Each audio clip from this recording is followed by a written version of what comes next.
नशा करने वालों का लाहौर में ऐसा रिहैब सेंटर जहां चंद दिनों में हर तरह के नशाई अफराद की चर्स, आइस, कोकेन और अल्कोहल जैसे मोहलिक मनशियात से जान छुड़वा दी जाती है। मेरी एक बेटी 4 साल की हुई है। उन दोनों की खातिर जो है मैं चाहता था कि मैं उन दोनों के लिए छोड़ दूं। डॉक्टर्स पे भरोसा है मुझे पूरा। 2 मंथ्स हो गए हैं यहाँ पे आए हुए और पहले से काफ़ी बेहतर हूँ और मैं काफ़ी रिकवरी में हूँ।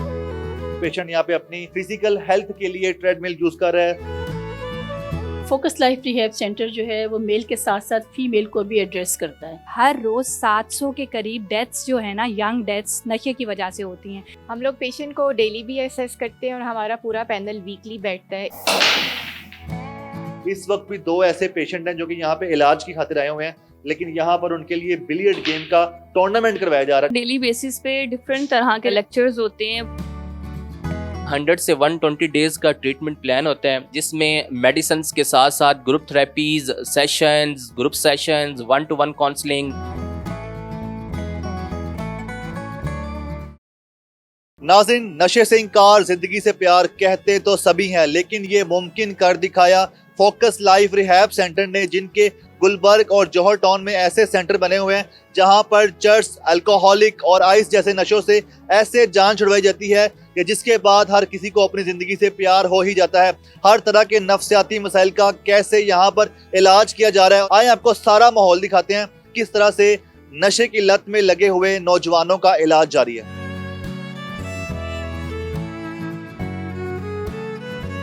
फोकस लाइफ रिहैब सेंटर के रूम कैसे होते हैं जहां पर पेशेंट्स को रखा जाता है जो ड्रग्स एडिक्टेड होते हैं, उनके लिए आप देखिए एक लग्जरी माहौल है। आप देख सकते हैं कि मसाज चेयर है जहां पे एक पेशेंट इस वक्त बैठे हुए रिलैक्स कर रहे हैं। उनके साथ आप देख सकते हैं मास्टर बेड है, लैंप्स हैं, 2 सोफाज हैं और उसके अलावा यहाँ पर एक LCD टीवी चल रहा है। मेरे पीछे एयर कंडीशन है। इसके अलावा यहाँ पर CCTV कैमराज है। लग्जरी माहौल है और इसके अलावा यहाँ पर अटैच बाथ है। यहाँ पे आप देख सकते हैं 2 अलमारियाँ हैं। आप कब से मौजूद हैं यहाँ पे और कितना इलाज हो रहा है, किस तरह से हो रहा है? मैं यहाँ पे 50 डेज से मौजूद हूँ और मेरा इलाज बहुत अच्छा जा रहा है। यहाँ पे डॉक्टर्स पे भरोसा है मुझे पूरा और वो मेरे पे बहुत मेहनत कर रहे हैं, तो इसलिए मुझे यहाँ पर माहौल बहुत अच्छा लगता है।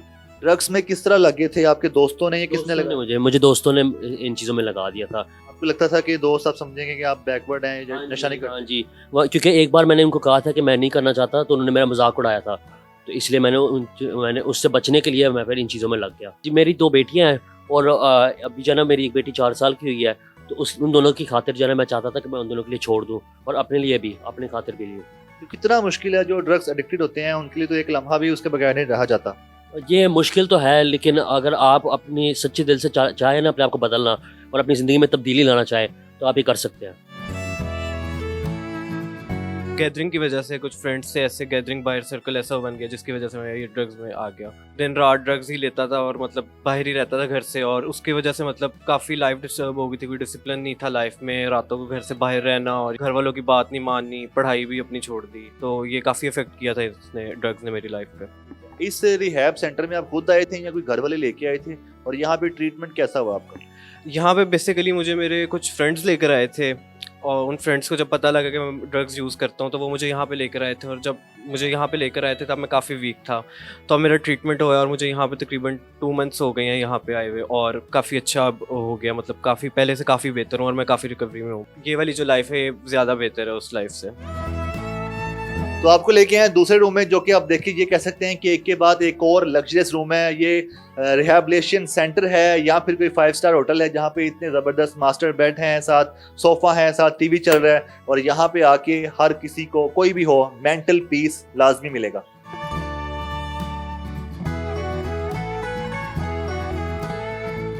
फोकस लाइफ रिहैब सेंटर के मैं आ चुका हूँ आपको लेके जिम वाली साइड पे, जहाँ पे स्टेट ऑफ द आर्ट एक जिम बनाया गया है, जहाँ पे ट्रेडमिल पे आप देख रहे हैं एक पेशेंट यहाँ पे अपनी फिजिकल हेल्थ के लिए ट्रेडमिल यूज कर रहा है। वेट मशीन है जहाँ पे एक पेशेंट बैठा हुआ है, इसके साथ यहाँ पे साइकिलिंग मशीन है और पीछे कैरम बोर्ड भी मौजूद है। और यहाँ पे इतना ज़बरदस्त एनवायरनमेंट है कि इनकी मेंटल हेल्थ तो ज़रूरी है, फिजिकल हेल्थ भी लाजिम रखी गई है।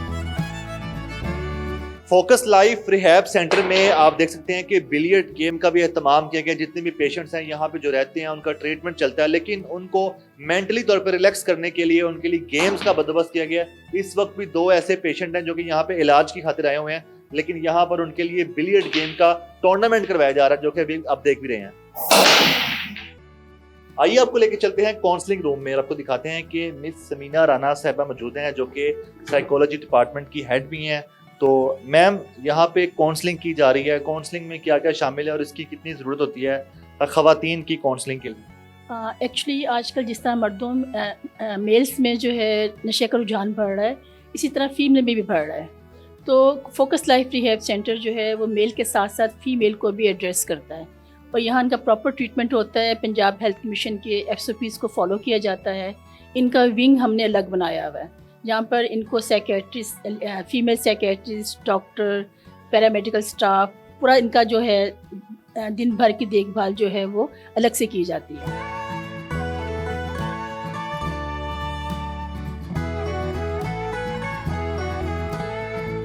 इस फोकस लाइफ रिहैब सेंटर में internationally certified psychiatrist, addiction psychiatrist और मेडिकल स्पेशलिस्ट से किस तरह से इलाज किया जा रहा है और यहाँ पर इतना ज़्यादा ऐसा स्टाफ है जो कि इंटरनेशनली सर्टिफाइड भी है। तो आपको दिखाते हैं इलाज के तरीक़ेकार क्या हैं, प्रोसेस क्या होते हैं।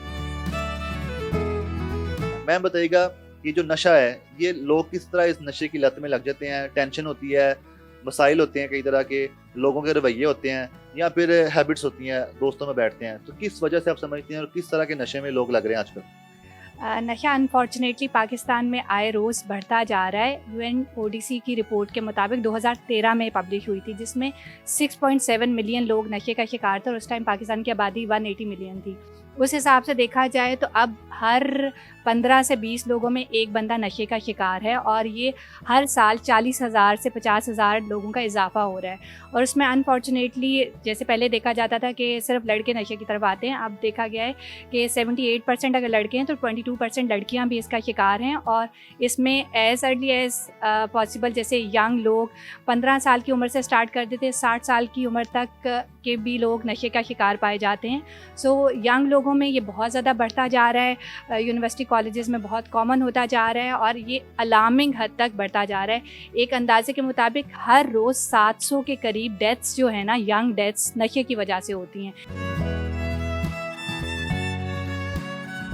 लाइफ में ऐसे मसले मसाइल चल रहे हैं, उनको ख़त्म करने के लिए, उनसे निजात पाने के लिए, टेम्प्रेरी उससे रिलीफ हासिल करने के लिए आप शुरू तो कर देते हैं, फिर आहिस्ता आहिस्ता आप इसका इस्तेमाल बढ़ाते रहते हैं और ये आपकी फ़िज़िकल और ब्रेन को डैमेज करना स्टार्ट कर देता है और फिर इससे छुटकारा मुश्किल हो जाता है। और अगर इसको कंटिन्यूसली लिया जाए तो समटाइम ये इरिवर्सिबल ब्रेन डैमेज कर देती है और वो यंग बच्चा जिसने सिर्फ कुछ अरसे के फ़ायदे के लिए इसको इस्तेमाल करना शुरू किया होता है, उसका इंजाम बहुत हौलनाक होता है। तो इस वजह से यंग लोगों में इसकी अवेयरनेस देना बहुत ज़रूरी है कि थोड़े से फ़ायदे के लिए इसको इस्तेमाल ना किया जाए और देयर आर अदर थिंग्स, वो वैसे स्टडीज़ पे टाइम दें, अपने टाइम को प्रॉपरली यूटिलाइज़ करें ताकि उनको ऐसे शॉर्ट टर्म चीज़ों का सहारा ना लेना पड़े।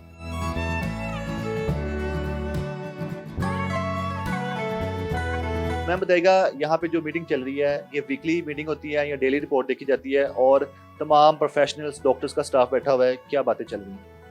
हम लोग पेशेंट को डेली भी असेस करते हैं और हमारा पूरा पैनल वीकली बैठता है। इस पैनल में हमारा सारा स्टाफ होता है, हमारे डॉक्टर्स हैं, हमारे चीफ मेडिकल डायरेक्टर्स हैं, मेडिकल ऑफिसर्स हैं और सीनियर क्लिनिकल साइकोलॉजिस्ट हैं। हम डिस्कस करते हैं कि पेशेंट की अब तक क्या प्रोग्रेस है और पेशेंट को फर्दर क्या ट्रीटमेंट की ज़रूरत है। अगर उसमें कोई मेडिकल मैनेजमेंट की ज़रूरत है, कोई मेडिकेशन एडजस्ट करने वाली है तो हम वो भी करते हैं। उसके साथ साथ पेशेंट की साइकोलॉजिकल वेलबींग के लिए किस तरह की साइकोथेरेपी की ज़रूरत है उसका भी डिसीजन इस मीटिंग में लिया जाता है। किस तरह के मसाइल का सामना आ रहा है केसेस में जो आपके पास पेशेंट्स हैं और पेशेंट्स की रिकवरी के हवाले से क्या रिपोर्ट आ रही है अब तक?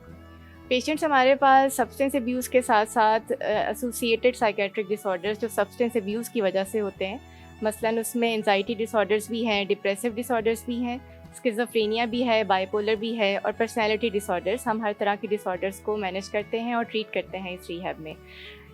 रिकवरी रेट पेशेंट की कंप्लाइंस पर बहुत डिपेंड करता है और अल्हम्दुलिल्लाह अब तक हमारा रिकवरी रेट पेशेंट के फॉलोअप के साथ बहुत अच्छा है।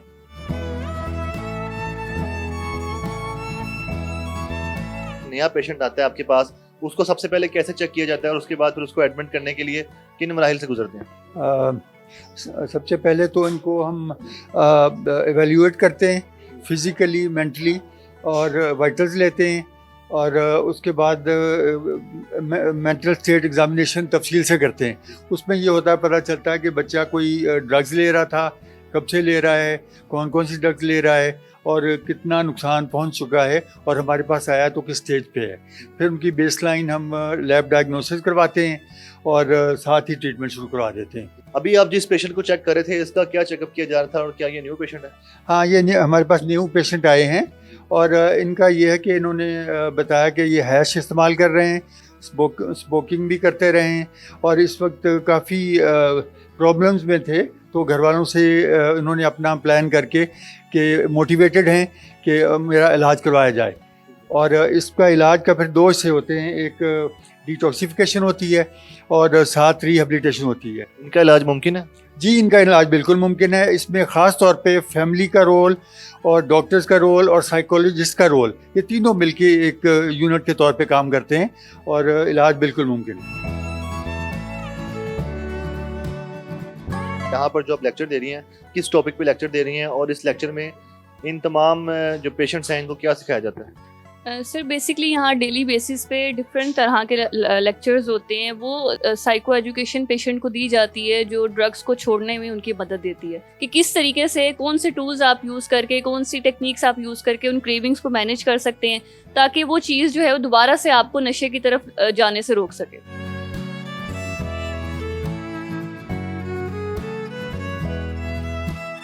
बहुत से लोग ऐसे हैं जो नशे की लत में लग जाते हैं, आप उनकी जान छुड़वा देती हैं, फिर वो लोग फॉलो अप के लिए भी आते हैं। वो फॉलो अप कौन सा है और क्यों आते हैं? देखिए, फॉलोअप जो है ना वो इलाज का सबसे इंपॉर्टेंट पार्ट है, क्योंकि काफ़ी पेशेंट समझते हैं कि अच्छा हमने इलाज करवा लिया, अब हम फ्री हैं, अब हम रिकवरी में हैं। जबकि ऐसा नहीं है। जब तक आप अपने डॉक्टर से इन टच रहते हैं, अपनी प्रॉब्लम डिस्कस करते रहते हैं, क्योंकि बाहर जाके असल इम्तिहान है। ट्रिगर्स बाहर जाके मिलेंगे, पेशेंट को मैनेज करने में मुश्किल पेश आएगी। अब वो मुश्किल जब तक वो डॉक्टर्स को आके बताएंगे नहीं मुझे मुश्किल क्या आ रही है, उसको हम कैसे हल करें, तो वो उस चीज़ के लिए फॉलोअप ज़रूरी है ताकि रिलैप्स से पेशेंट बचे।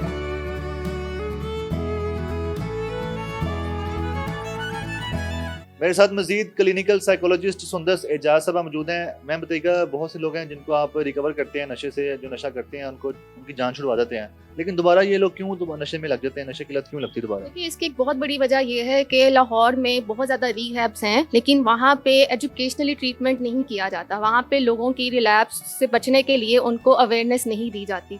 तो फोकस रिहेबिलिटेशन सेंटर ऐसा सेंटर है जहाँ पे पेशेंट की डिजीज़ के साथ साथ उनका बाहर जाके कैसे वो रिलैप्स से बच सकते हैं, इसके बारे में इनको साइको एजुकेट किया जाता है। डॉक्टर साहब बताइएगा कि फोकस लाइफ रिहैब सेंटर ये बेसिकली है क्या, विजन क्या है और किस पर्पस से काम कर रहे हैं? फोकस लाइफ रिहेबिलिटेशन सेंटर जो है ये बेसिकली एक addiction and psychological treatment centre है। यहाँ पे जो लोग ड्रग्स लेते हैं या साइकोलॉजिकली डिस्टर्ब होते हैं उनको हम मेडिकली डील करते हैं।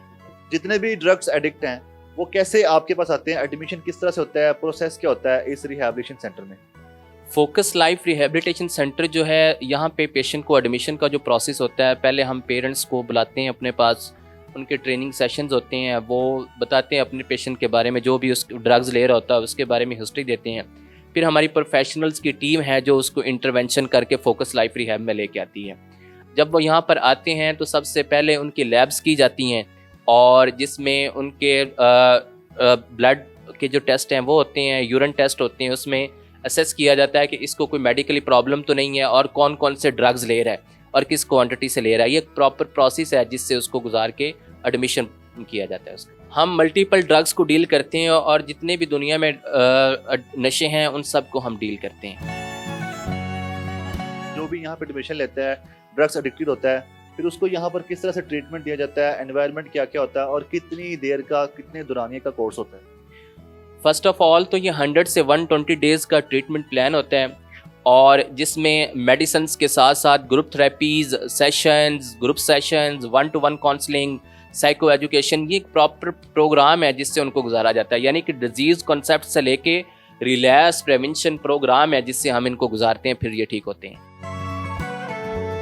जो नशा करने वाला होता है वो नशे के बगैर रह नहीं सकता। उनकी सिक्योरिटी, उनको कंट्रोल करना, उसके लिए क्या क्या होता है यहाँ?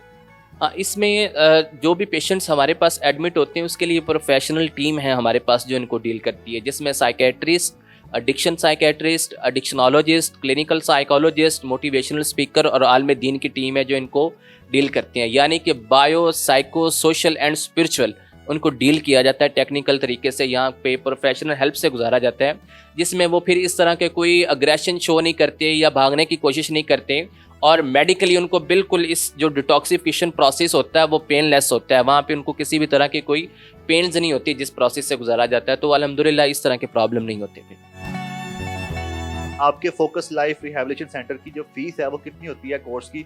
और कुछ ड्रग्स एडिक्टेड ऐसे होते हैं जो इंतहाई शदीद किस्म के होते हैं, और कुछ नॉर्मल होते हैं, और कुछ कभी कभार वाले होते हैं, तो सबकी फ़ीस डिफरेंट है या सेम है? एक्चुअल में हमारे पास जो आते हैं ना वो बिल्कुल पीक पे पहुंचे वाले जो लोग होते हैं ना आते हैं, तो उसके लिए फिर डिफरेंट कैटेगरीज हैं, मिनिमम रेट्स भी हैं, मैक्सिमम भी रेट्स हैं। जो कैटेगरी किसी ने सिलेक्ट करनी है, चूज़ करनी है, उसके अकॉर्डिंगली उसको अकोमोडेट किया जाता है। कुछ लोग कहते हैं कि ये सिर्फ पैसा कमाने का जरिया है, ये नशे वाले जो लोग हैं उनका इलाज करने के नाम पे पैसा कमाया जा रहा है, तो क्या आप इस बारे में कुछ कहना चाहेंगे? और दूसरा, जब कोई पेशेंट रिकवर होकर जाता है तो उसको आप ट्रैक भी करते हैं कि अभी वो नॉर्मल लाइफ जी रहे हैं, ये दोबारा तो नहीं नशे में लग गया? जी जी, बड़ा वैलिड क्वेश्चन है आपका। एक्चुअल में जो रिहैबिलिटेशन सेंटर के बारे में ये मिथ है, आपको पता है दुनिया में पॉजिटिव लोग भी होते हैं और नेगेटिव लोग भी होते हैं। ये तो आप उन पेरेंट्स से पूछें कि ये जो रिहैबिलिटेशन सेंटर है जिनके बच्चे इस या बेटियां इस काम में इन्वॉल्व हो गई हैं खुदा ना खास्ता, या वो कोई ड्रग्स लेती हैं, कि उनको रिहैबिलिटेशन सेंटर कितना बड़ा रिलीफ देते हैं। टोटली ड्रग्स लेके मेंटली डिस्टर्ब होता है, और उसके लिए मैटर नहीं करता कि सामने फादर है, और वो हर तरह की बहस करने के लिए और अब्यूजिव लैंग्वेज इस्तेमाल करता है, मारपीट करता है घर वालों के साथ। वहाँ हमारी टीम जाके इंटरवीन करती है, और उससे एक शख्स को रिहैबिलिटेशन सेंटर का ही कमाल है कि उसको एक नॉर्मल लाइफ की तरफ लेके आते हैं।